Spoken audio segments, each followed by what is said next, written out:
రాష్ట్రంలో ఈరోజు ఒక ఆటవిక పాలన సాగుతూ ఉంది. గత 45 రోజులుగా రాష్ట్రంలో పరిస్థితి ఏమిటి అని చెప్పి ఒకసారి ఏ సామాన్యుడిని అడిగినా కూడా ఆ ప్రతి సామాన్యుడి నోట్లో నుంచి కూడా వచ్చే మాట ఒకటి: ఈ రాష్ట్రంలో లా అండ్ ఆర్డర్ లేదు, ఈ రాష్ట్రంలో ఆటవిక పాలన సాగుతూ ఉంది, ఈ రాష్ట్రంలో తెలుగుదేశం పార్టీ వారు ఎవరైనా సరే వాళ్ళు తెలుగుదేశం పార్టీ వారు అయితే చాలు, ఎవరినైనా కూడా వాళ్ళు పోయి కొట్టచ్చు, ఎవరి ఆస్తులైనా కూడా వాళ్ళు ధ్వంసం చేయొచ్చు, ఎవరినైనా హత్య చేయొచ్చు, ఎవరి మీదైనా హత్యా ప్రయత్నం చేయొచ్చు.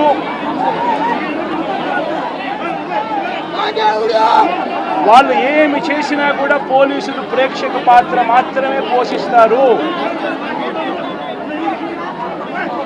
పోలీసులు ఇంకా అటువైపు నుంచి ఎవరైనా కేసు పెడితే దొంగ కేసులు వాళ్ళే తప్పు చేశారనంటూ పోలీసులు కూడా బనాయిస్తారు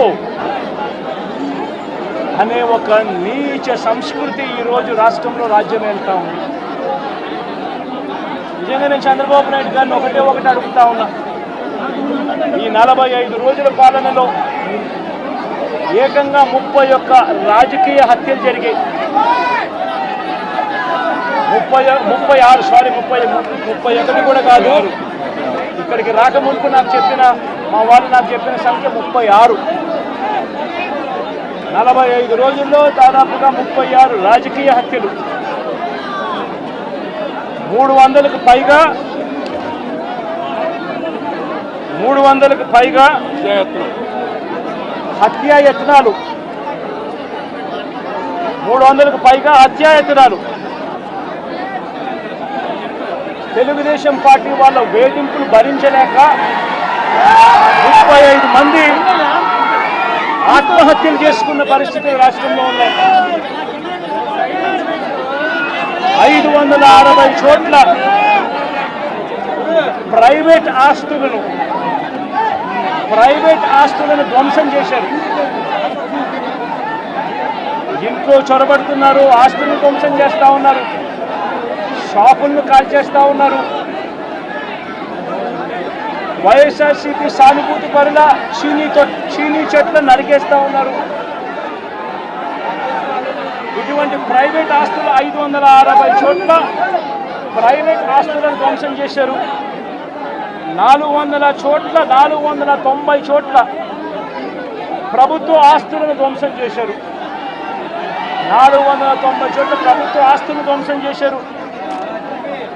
ఇవి కాక 1000కి పైగా దౌర్జన్యాలు, దాడులు. 1000కి పైగా దౌర్జన్యాలు, దాడులు. ఈ 45 రోజుల్లో తెలుగుదేశం పార్టీ అధికారంలోకి వచ్చిన తర్వాత ఈ రాష్ట్రంలో ఇది లా అండ్ ఆర్డర్ పరిస్థితి. నేను అడుగుతా ఉన్నాను, ఒకసారి ఆలోచన చేయమని అడుగుతా ఉన్నాను. ఎంతటి దారుణంగా లా అండ్ ఆర్డర్ పరిస్థితి ఉంది అన్నదానికి నిదర్శనము ఈ రషీద్ కేసే ఒకటి తీసుకోండి కావాలంటే. రషీద్ కేసే ఒకటి కావాలంటే తీసుకోండి. ఇదే వినుకొండకు ఇంతకుముందు ఎస్పీగా రవిశంకర్ రెడ్డి అని చెప్పి ఇంతకుముందు ఎస్పీగా ఉన్నారు. మంచి ఆఫీసరు, అప్రైట్ ఆఫీసరు. ఎన్నికల వేళ వీళ్ళకున్న పలుకుబడితో ఆ ఆఫీసర్ను తప్పించేశారు. తర్వాత వీళ్ళకు కావలసిన అధికారిని బిందు మాధవ్ అనే అధికారిని ఎస్పీగా తెచ్చుకున్నారు.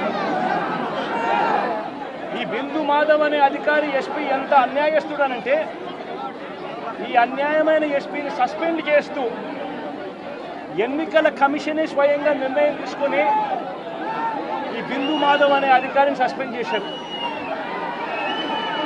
దాని తర్వాత ఎన్నికల కమిషనే మల్లికా గర్గ్ అనే ఒక మంచి ఆఫీసర్ను పెట్టింది. ఆ ఆఫీసరు చంద్రబాబు నాయుడు గారు అధికారంలోకి వచ్చిన వెంటనే ఆ ఆఫీసర్ను కూడా పంపించేశాడు. ఆ ఆఫీసర్ చంద్రబాబు నాయుడు గారి మనుషులకు తెలుగుదేశం పార్టీకి సహాయ సహకారాలు అందించను అని చెప్పి ఆ ఆఫీసరు వెళ్ళిపోయిన రోజు కొత్త ఎస్పీ శ్రీనివాసన్ అనే ఆయనను వీళ్ళకి సంబంధించిన ఆయన శ్రీనివాసన్ ఆయన తెచ్చుకున్నారు. ఈ కొత్త ఎస్పీ వచ్చిన 2 రోజులకే ఈ కొత్త ఎస్పీ వచ్చిన 2-3 రోజులకే హత్య జరిగింది. ఇది ఆ హత్య కూడా ఏమిటి, అత్యంత దారుణంగా నడి రోడ్డు మీద ప్రజలందరూ చూస్తూ ఉండగా అమాయకుడైన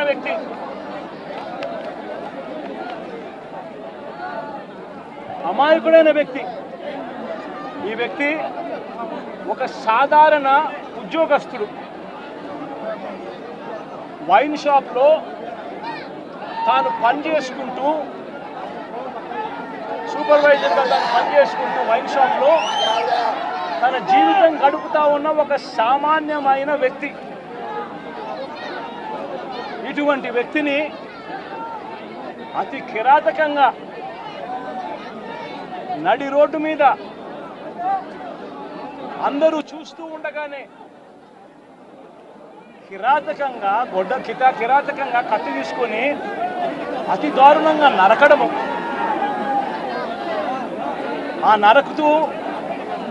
నరుకుతూ వైఎస్ఆర్ కాంగ్రెస్ పార్టీకి సంబంధించిన సానుభూతి పరులందరినీ కూడా ఈ మాదిరిగా మేము నరుకుతాము అని చెప్పి రాష్ట్ర వ్యాప్తంగా ఒక మెసేజ్ పంపించడం కోసం అతి కిరాతకంగా నడి రోడ్డు మీద ఒక వ్యక్తిని నరుకుతాం. ఎంతటి దారుణంగా ఉంది అనంటే పోలీసు వ్యవస్థ వీళ్ళదే. ఇదే ఈనాడు, ఇదే ఆంధ్రజ్యోతి, ఇదే TV5 వీళ్ళందరూ కూడా పత్రికల ముసుగులో వీళ్ళు కూడా ఏ స్థాయికి దిగజారిపోయారో ఒక్కసారి గమనించమని అడుగుతా ఉన్నా. ఈనాడులో ఈరోజు నిన్ననో ఒక స్టోరీ, అప్పుడెప్పుడో మోటార్ బైక్ కాలిందట. ఆ మోటార్ బైక్ అనే వ్యక్తి కాల్చింది. ఆ మోటార్ బైక్ అనే వ్యక్తి ఈ జిలానీదే మోటార్ బైకు, అది వైఎస్ఆర్సీపీ వాళ్ళు కాల్చారట. అందుకనే 2 ఏళ్ల తర్వాత ఇది జరిగిందట అని చెప్పి ఒక దిక్కుమాలిన అబద్ధం చెప్తా ఉన్నారు. నిజంగా వీళ్ళు పత్రికలా, వీళ్ళు ఏమైనా పేపర్లా, టీవీలా? నిజంగా వీళ్ళంతా కూడా సిగ్గుతో తలొంచుకోవాలి వీళ్ళు చేస్తూ ఉన్న దుష్ప్రచారాలకు, అబద్ధాలకు. తీరా చూస్తే ఆ మోటార్ బైక్ ఎవరిది అని అంటే ఆ మోటార్ బైక్ జిలాంది కాదు. ఆ మోటార్ బైక్ ఆసిఫ్ అనే వైఎస్ఆర్సీపీకి సంబంధించిన వ్యక్తిది. ఆ వైఎస్ఆర్సీపీకి సంబంధించిన వ్యక్తి crime number 10/2024 dated 17/1/2024 Asif YSRCP activist filed a case against TDP ex-chairman Shamim, TDP state secretary Ayub Khan, town TDP president and others who burnt his motorcycle and caused head injury to Asif. Asif motorbike nu వాళ్ళు కాల్చి ఆసిఫ్ను గాయపరిచి ఆ గాయపరిచిన కేసును ఆసిఫ్ 17/1/2024లో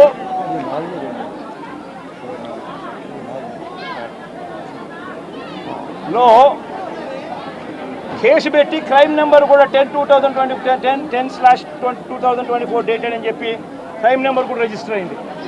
ఆ photo తీసి ఎప్పుడో జరిగిందని చెప్పి చూపించి ఆ కేసు మోటార్ బైక్ కేసు అప్పట్లో పోలీసులు తీసుకోలేదు అని చెప్పి మళ్ళీ పోలీసుల మీద కూడా ఒక తప్పుడు ప్రచారం మళ్ళీ పోలీసుల మీద కూడా వేసి అసలు జరిగిన ఇన్సిడెంట్ ఎప్పుడు అని అంటే ఇది 17/1/2024 జరిగినది. ఎవరి బైక్ నాకు కాలింది అని అంటే ఆసిఫ్ బైక్ కాలింది. ఆసిఫ్ ఎవరు అని అంటే వైఎస్ఆర్సీపీ మనిషి. చేసింది ఎవరు అని అంటే తెలుగుదేశం పార్టీకి సంబంధించిన Telugu Desam ex chairman Shameem, Telugu Desam state secretary Ayub ఖాన్లు వీళ్ళంతా ఎంత దారుణంగా ఫ్యాక్ట్లను ట్విస్ట్ చేసి ఎస్పీ అనే వ్యక్తి కొత్తగా వస్తాడు, వచ్చిన 3 రోజుల కిందటే ఎస్పీ వస్తాడు, ఎస్పీ వచ్చిన 3వ రోజుకి హత్య జరుగుతుంది. ఇన్సిడెంట్ జరిగిన గంటలోపే ఎస్పీ బయటకు వచ్చి ఇది ఇద్దరు వ్యక్తిగత విషయాల వల్ల వాళ్ళకున్న మధ్యలో ఉన్న గొడవల వల్ల ఒకరిని ఒకరు చంపుకున్నారు అని చెప్పి తప్పుడు మాటలు మాట్లాడుతూ అబద్ధాలు చెప్తా ఉన్నాడు. నేను అడుగుతా ఉన్నా, కేసు పెట్టారని అంటా ఉన్నారు, కేసు పెట్టామని అంటా ఉన్నారు. నేను అడుగుతా ఉన్నా, మరి కేసు పెట్టినప్పుడు ఈ కేసులో ఉట్టి ఆ జిలాన్ అనే ఒక వ్యక్తి మీదనే కేసు పెట్టి వదిలేయడం ఏమిటి? ఈ ఫోటో ఏమిటి? ఈ ఫోటో కనపడడం లేదా? సాక్షాత్తు స్థానిక ఎమ్మెల్యే భార్యకు కేక్ తినిపిస్తా ఉన్నాడు ఈ చంపిన వ్యక్తి, జిలాన్ అనే వ్యక్తి. అంటే వీళ్ళ మధ్య సంబంధాలు ఎంత బలంగా ఉన్నాయి అని చెప్పడానికి ఇంతకన్నా నిదర్శనాలు కావాలన్నా? తెలుగుదేశం పార్టీ ఎమ్మెల్యే భార్యకు కేక్ తినిపిస్తా ఉన్నాడు.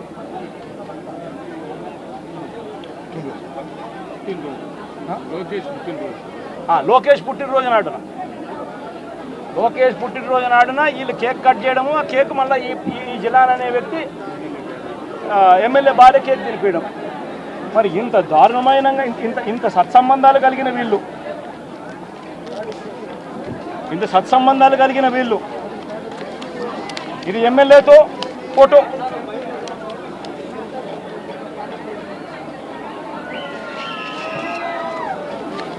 ఈ అయూబ్ ఖాన్తో ఫోటోలు, ఇవన్నీ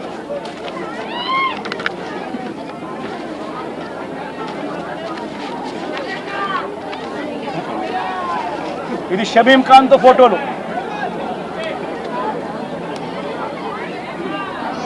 మరి వీళ్ళెవరు కేసులో ఎందుకు లేరు? వీళ్ళందరి మీద కేసు ఎందుకు పెట్టలేదు? ఇంతకన్నా అన్యాయం ఎక్కడైనా ఉంటుందా? ఇంతటితో ఆగిపోవడం లేదు. మిథున్ రెడ్డి విషయం కూడా నిన్న కూడా మీరు అంతా చూశారు మీ కళ్ళతో. సాక్షాత్తు ఒక సిట్టింగ్ ఎంపీ తన నియోజకవర్గంలో తాను తిరగకూడదా? పుంగనూరు అనేది తన నియోజకవర్గం, తన పార్లమెంట్ సెగ్మెంట్లో ఒక నియోజకవర్గం పుంగనూరు. ఆ పుంగనూరుకు ఎమ్మెల్యే వాళ్ళ నాయన పెద్దిరెడ్డి రామచంద్రారెడ్డి. ఆ నియోజకవర్గంలో తాను రెడ్డెప్ప అని చిత్తూరుకు సంబంధించిన ఎక్స్ఎంపీ, ఆయన కూడా పుంగనూరులో నివాసుడు. ఆయన ఇంట్లో కూర్చొని ఉంటే ఏకంగా ఇంటిని దిగ్బంధం చేసి, ఇంటి మీద రాళ్ళు వేసి, కారును ధ్వంసం చేసి, రెడ్డెప్ప కారును కాల్చేసి పోలీసుల సమక్షంలోనే ఇవన్నీ జరుగుతూ ఉన్నాయి అని అంటే ఇంతకన్నా దారుణంగా లా అండ్ ఆర్డర్ పరిస్థితి, ఇంతకన్నా దారుణంగా దిగజారిపోయిన పరిస్థితి ఎక్కడైనా కనిపిస్తుందా? దొంగ కేసులు పెడతా ఉన్నారు, పోలీసులు ప్రేక్షక పాత్రగా పోషించే కార్యక్రమం చేయిస్తూ ఉన్నారు. చివరికి ఏ స్థాయిలోకి లా అండ్ ఆర్డర్ వెళ్ళిపోతా ఉంది అని అంటే లా అండ్ ఆర్డర్ గురించి పట్టించుకునే పరిస్థితిలో పోలీసులు ఎవ్వరూ లేరు. లా అండ్ ఆర్డర్ ఏ స్థాయిలో వెళ్ళిపోతా ఉందనంటే చివరికి అమ్మాయిల మీద అత్యాచారాలు జరుగుతూ ఉన్నాయి, పోలీసులు ఎవరు పట్టించుకోవడం లేదు. అగత్యాలు జరుగుతూ ఉన్నా కూడా ఎవరు పోలీసులు పట్టించుకోవడం లేదు. పట్టించుకోవాల్సిన అవసరం ఏముంది? చంద్రబాబు నాయుడు పట్టించుకోవద్దని చెప్తా ఉన్నాడు కదా అని చెప్పి వదిలేసిన పరిస్థితులు. నేను అడుగుతా ఉన్నా, ఇదే గతంలో వైఎస్ఆర్సీపీ ప్రభుత్వం ఉన్నప్పుడు ఏ రోజు కూడా తెలుగుదేశం పార్టీ వాళ్ళని చంపండి, తెలుగుదేశం పార్టీ వాళ్ళని కొట్టండి, తెలుగుదేశం లబ్ధిదారులకు మేలు చేయకుండా వదిలేయండి అని ఏ రోజు ఇన్స్ట్రక్షన్స్ ఇవ్వలేదు. ప్రతి అక్క చెల్లెమ్మ కూడా బయటికి పోతే తన ఫోన్లో దిశ యాప్ ఉండేది. ఆపదలో ఉంటే 5 సార్లు ఫోన్ షేక్ చేసినా లేదా SOS బటన్ నొక్కితే చాలు పోలీసులు వెంటనే వచ్చి అక్క ఏమైంది అని చెప్పి తోడుగా ఉండే పరిస్థితులు గతం. ఈరోజు పరిస్థితులు ఏమిటి? లా అండ్ ఆర్డర్ పూర్తిగా దిగజారిపోయిన పరిస్థితులు కనిపిస్తూ ఉన్నాయి. ఎందుకు ఈ మాదిరిగా జరుగుతూ ఉంది? కారణం చంద్రబాబు నాయుడు అనే వ్యక్తి తప్పుడు మాటలు చెప్పి, తప్పుడు వాగ్దానాలు చేసి, ప్రజలను మోసం చేసి, ప్రజలకు ఆశ కల్పించి తాను ముఖ్యమంత్రి పదవిలోకి ఎక్కాడు. నేను అడుగుతా ఉన్నాను ఇదే చంద్రబాబు నాయుడును, ఇదే జగన్ ముఖ్యమంత్రిగా ఉంటే గత 5 సంవత్సరాల పాలన చూడండి. ప్రతి క్వార్టరు ఆ 3 నెలలు అయిపోయిన వెంటనే విద్యా దీవెన మరుసటి క్వార్టర్లో వచ్చేది. ఈరోజు జనవరి, ఫిబ్రవరి, మార్చు క్వార్టర్ విద్యా దీవెన పోయింది. ఏప్రిల్, మే, జూన్, ఇప్పుడు మళ్ళీ జూలైలో ఉన్నాం. 2 క్వార్టర్లు విద్యా దీవెన అనేది బకాయిలు. జగనే ఉండింటే విద్యా దీవెన అన్నది ప్రతి 3 నెలలకు ఒకసారి, 3 నెలలు అయిపోయిన వెంటనే జగన్ ఇచ్చేవాడు. తల్లులకు ఇచ్చేవాడు, పిల్లలకు మేలు చేసేవాడు. ప్రతి ఏప్రిల్లో జగనే ఉండింటే వసతి దీవెన ప్రతి ఏప్రిల్లో ఒక ఇన్స్టాల్మెంట్, వసతి దీవెనకు సంబంధించిన ఒక ఇన్స్టాల్మెంట్ ప్రతి తల్లి ఖాతాలో పడి ఉండేది. జగనే ఉండింటే ఈ పాటికే రైతు భరోసా రైతన్నలకు వచ్చి ఉండేది. ప్రతి సంవత్సరం జగన్ జూన్లో రైతు భరోసా అమౌంట్ ప్రతి రైతుకు క్యాలెండర్ పెట్టి మరీ ఇచ్చాడు. జగనే ఉండింటే అమ్మఒడి డబ్బులు ఈ పాటికి తల్లులకు వచ్చి ఉండేటివి. ప్రతి సంవత్సరం ప్రతి జూన్లోనూ అమ్మఒడి డబ్బులు తల్లులకు వచ్చిన పరిస్థితులు. జగనే ఉండింటే ప్రతి ఏప్రిల్లో మహిళలకు సంబంధించి, అక్కచెల్లెమ్మలకు సంబంధించిన 0 వడ్డీ డబ్బు ఈ పాటికి వచ్చి ఉండేది. జగనే ఉండింటే మత్స్యకార భరోసా అన్నది ప్రతి ఏప్రిల్ 15 నుంచి జూన్ 15 మధ్యలో క్రమం తప్పకుండా జగన్ మత్స్యకారులకు తోడుగా ఉంటూ మత్స్యకార భరోసా ఇచ్చాడు. నేను అడుగుతా ఉన్నా, ఈరోజు వైఎస్ఆర్ కాంగ్రెస్ పార్టీ లేకపోవడం, చంద్రబాబు నాయుడు చెప్పిన అబద్ధపు మాటలతో ఈరోజు ప్రతి అక్క చెల్లెమ్మ ఎదురు చూస్తూ ఉంది. ఆ రోజు చంద్రబాబు నాయుడు అన్న మాట, జగన్ అయితే కేవలం 15,000 మాత్రమే ఇస్తాడు పిల్లల్ని బడికి పంపిస్తే, చంద్రబాబు నాయుడు అధికారంలోకి వస్తే 15,000 నీకు, 15,000 నీకు, 15,000 నీకు, 15,000 నీకు, 15,000 నీకు, నలుగురున్నారా మీ ఇంట్లో పిల్లలు 60,000, మళ్ళా ఇంట్లో వాళ్ళ అమ్మను చూపించి నీకు 18,000. ఇవన్నీ మాటలు మాట్లాడి ఈరోజు ప్రతి అక్క అడుగుతూ ఉంది, ఎన్నికలప్పుడు నువ్వు చెప్పిన మాట ఏంది? ప్రతి 18 సంవత్సరాలు నిండిన ప్రతి వయసు గల అక్క, 18 నుంచి 59 సంవత్సరాలు గల వయసు గల అక్క చెల్లెమ్మకు ప్రతి నెల 1,500 ఇస్తానన్నావు. ఈరోజు రాష్ట్రంలో ఓటర్ల జాబితా తెలుసు మీకు. 4,12,00,000 మంది ఓటర్లు ఉన్నారు. ఓటర్ల జాబితా అంటే దాని అర్థం ఏమిటి? దాని అర్థం వాళ్ళందరూ కూడా 18 సంవత్సరాలు పైబడిన వయసు పడిన వాళ్ళనే కదా దాని అర్థము. మరి అందులో 2,10,00,000 మంది అక్క చెల్లెమ్మలు ఉన్నారు, 18 సంవత్సరాలు పైచిలుకు పడిన వాళ్ళు. ఆ 2,10,00,000 మంది అక్క చెల్లెమ్మలకు పెన్షన్ తీసుకుంటున్న వాళ్ళు కాస్తో కూస్తో కొంచెం పక్కన పెట్టినా కూడా 1,80,00,000 మంది అక్క చెల్లెమ్మలు ఈరోజు మాకు 1,500 ప్రతి నెల ఇస్తానన్నావు, ఏమైంది మా 1,500, మా పరిస్థితి ఏమిటి, నీకు ఓటేషన్ నీ మాటలు నమ్మి అని చెప్పి అడుగుతూ ఉన్నారు అక్క చెల్లెమ్మలు. ప్రతి అక్క ప్రతి పిల్లలు అడుగుతా. జగన్మామ ఉన్నప్పుడు క్రమం తప్పకుండా జగన్మామ 15,000 మా అమ్మకి ఇచ్చేవాడు అమ్మఒడి కింద. నువ్వు తల్లికి వందనం అన్నావు, మా ఇంట్లో 4 పిల్లలు ఉన్నారు, 60,000 మా ఇంటికి ఇస్తానన్నావు, ఎప్పుడు ఇస్తావు, ఎందుకు ఇవ్వడం లేదు అని చెప్పి అడుగుతూ ఉన్నారు. పిల్లలు అడుగుతూ ఉన్నారు, తల్లులు అడుగుతూ ఉన్నారు, ప్రతి రైతు అడుగుతూ ఉన్నాడు. వ్యవసాయం మొదలైపోయింది, వేగంగా నీకు వ్యవసాయం పనులు జరుగుతూ ఉన్నాయి. రైతు భరోసా సొమ్ము జగన్ ఉంటే వచ్చేది. నువ్వు 20,000 రూపాయలు ఇస్తానన్నావు. రైతు భరోసా కింద, పెట్టుబడి సహాయం కింద 50 లక్షల మంది రైతన్నలు ఇవాళ అడుగుతూ ఉన్నారు. మా పెట్టుబడి సాయం కింద 20,000 ఇస్తానన్నావు, ఏమైంది ఆ డబ్బు అని చెప్పి రైతన్నలు ఎదురు చూస్తూ అడుగుతూ ఉన్నారు.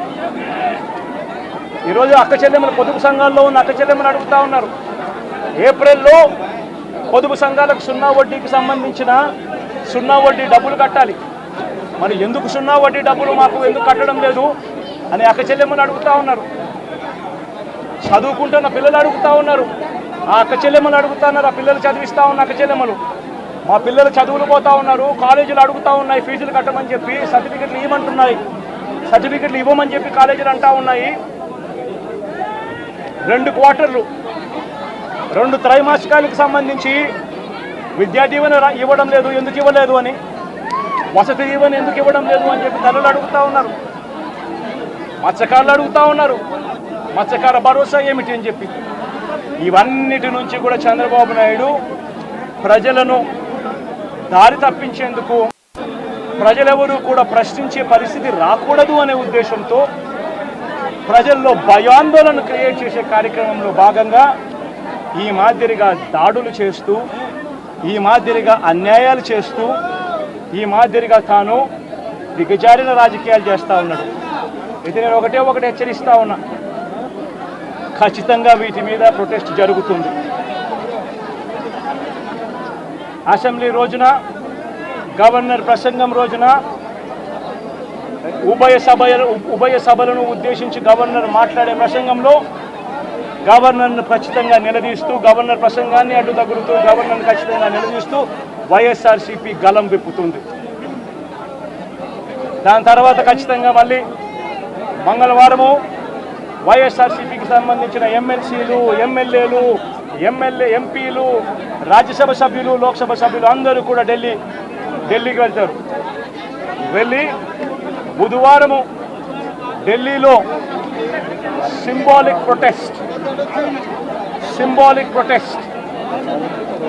సింబాలిక్ ధర్నా ఢిల్లీలో చేసే కార్యక్రమం కూడా చేస్తాం. రాష్ట్రంలో జరుగుతూ ఉన్న దాడులు, రాష్ట్రంలో ఉన్న లా అండ్ ఆర్డర్ పరిస్థితులను దేశమంతా కూడా చూసేట్టుగా, దేశమంతా కూడా దీన్ని గమనించి, దేశమంతా కూడా దీన్ని ప్రొటెస్ట్ను వాళ్ళు కూడా ప్రొటెస్ట్ చేసే విధంగా దీన్ని హైలైట్ చేసే కార్యక్రమం చేస్తాం. ప్రధానమంత్రి గారి అపాయింట్మెంట్ ఇప్పటికే అడగడం జరిగింది. అమిత్ షా గారిని ప్రెసిడెంట్ అపాయింట్మెంట్ కూడా అడగడం కూడా జరుగుతుంది. వీళ్ళందరూ కూడా అపాయింట్మెంట్ ఇస్తే వీళ్ళందరినీ కూడా కలిసి వీళ్ళందరికీ కూడా చెప్పే కార్యక్రమం కూడా చేస్తాం. సరే, ఈ ఇష్యూలో మీ చెప్పేటప్పుడు నువ్వు ఫ్లో అవుతుంది కదా. నువ్వు ఎంత ఆంధ్రజ్యోతి విలేకరు అయితే మాత్రం మధ్యలో వచ్చి చెప్పడం ధర్మం కాదు కదా. ఏం చెప్తామంటే సీరియస్గా జరుగుతా ఉన్నప్పుడు ప్రకారం పెట్టారు. ప్రధానమంత్రి అపాయింట్మెంట్ను, హోంమంత్రి అపాయింట్మెంటు, ప్రెసిడెంట్ గారి అపాయింట్మెంటు, వీళ్ళ ముగ్గురు అపాయింట్మెంట్ కూడా అడగడం జరుగుతూ ఉంది.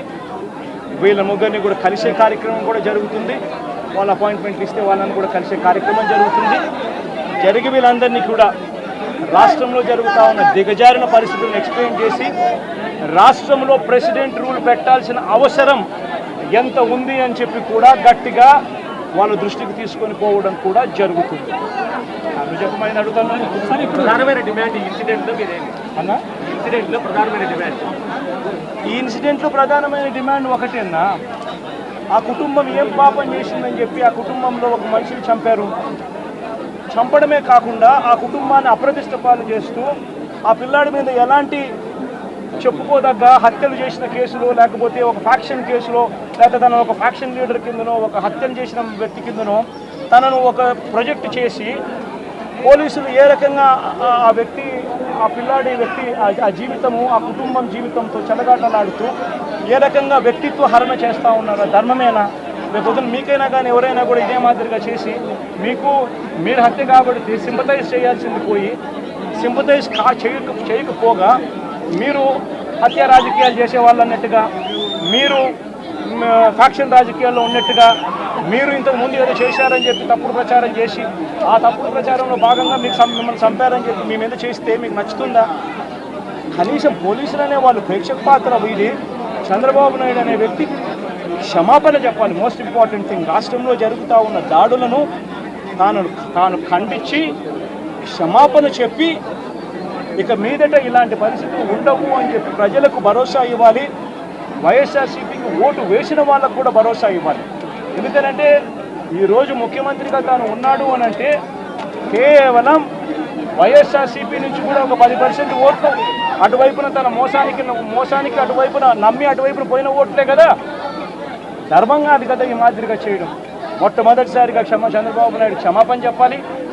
పోలీసులు వాళ్ళ విధులు నిష్పక్షపాతంగా చేసే విధంగా పోలీసులు అడుగులు ముందుకు వేయాలి. ఇవన్నీ జరిగే దానికోసమే ఒత్తిడి తీసుకొచ్చే కార్యక్రమంలో భాగంగా ఇవన్నీ చేస్తారు.